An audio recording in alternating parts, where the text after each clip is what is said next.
Media మిత్రులందరికీ నమస్కారం.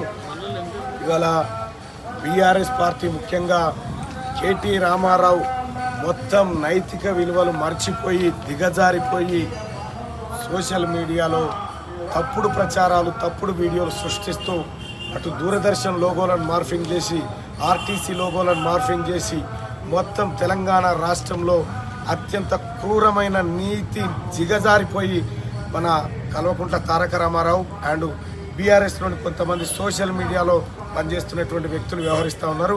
ఇవాళ పట్టభద్రుల ఎమ్మెల్సీ ఎన్నికల్లో ఓడిపోతామనేటువంటి భయంతో ఇలా తీన్మార్ మల్లన్నకు సంబంధించి కొన్ని మార్ఫింగ్ వీడియోలు చేసి తీన్మార్ మల్లన్న ఏదో తప్పు చేసినట్టుగా బ్రేకింగ్ న్యూస్లు వేసినట్టుగా దూరదర్శన్ లోగోలతో పాటు ఎక్కడో హిందీ ఛానళ్ళ లోగోలు క్రియేట్ చేసి సర్క్యులేట్ చేసినారు. ఆ వాట్సాప్ గ్రూప్లలో స్ప్రెడ్ చేసినటువంటి వాళ్ళపైన అలాగే కేటీ రామారావు ముఖ్యంగా మాజీ మంత్రి జగదీశ్వర్ రెడ్డి పిఏ పైన ఇప్పుడే పోలీస్ స్టేషన్లో కంప్లైంట్ చేయడం జరిగింది. ఎఫ్ఐఆర్ కూడా నమోదు చేస్తూ ఉన్నారు.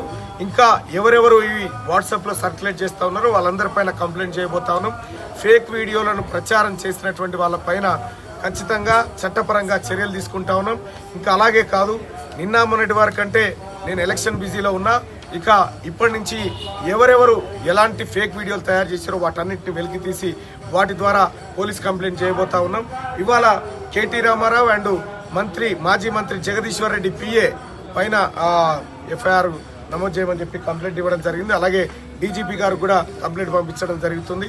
అలాగే సోదరులారా, ఈ తెలంగాణ రాష్ట్రంలో పట్టభద్రుల ఉప ఎన్నికను ఎదుర్కోలేక బీఆర్ఎస్ పార్టీ నీచానికి దిగజారి తప్పుడు వీడియోలను క్రియేట్ చేసి ఏదో ఫామ్ హౌస్లలో ఉన్నట్టుగా ఎక్కడో ఏదో చేసినట్టుగా ఈ తప్పుడు ఫేక్ వీడియోలు క్రియేట్ చేస్తూ ఉంది. ఈ దుష్ప్రచారాలను ప్రజలేం నమ్మే పరిస్థితిలో లేరు. అయినప్పటికీ కూడా ఈ తప్పుడు ప్రచారాలపైన కఠిన చర్యలు తీసుకోవాలని చెప్పి ఇవాళ మేడిపల్లి పోలీస్ స్టేషన్లో ఫిర్యాదు చేయడం జరిగింది. కాసేపట్లో ఎఫ్ఐఆర్ కూడా నమోదు కాబోతా ఉంది. ఖచ్చితంగా వీళ్ళపైన చర్యలు తీసుకొని వీళ్ళని జైలుకు పంపే కార్యక్రమాలు తప్పకుండా చేస్తాం. జై మల్లన్న, జై మల్లన్న, జై మల్లన్న, జై మల్లన్న.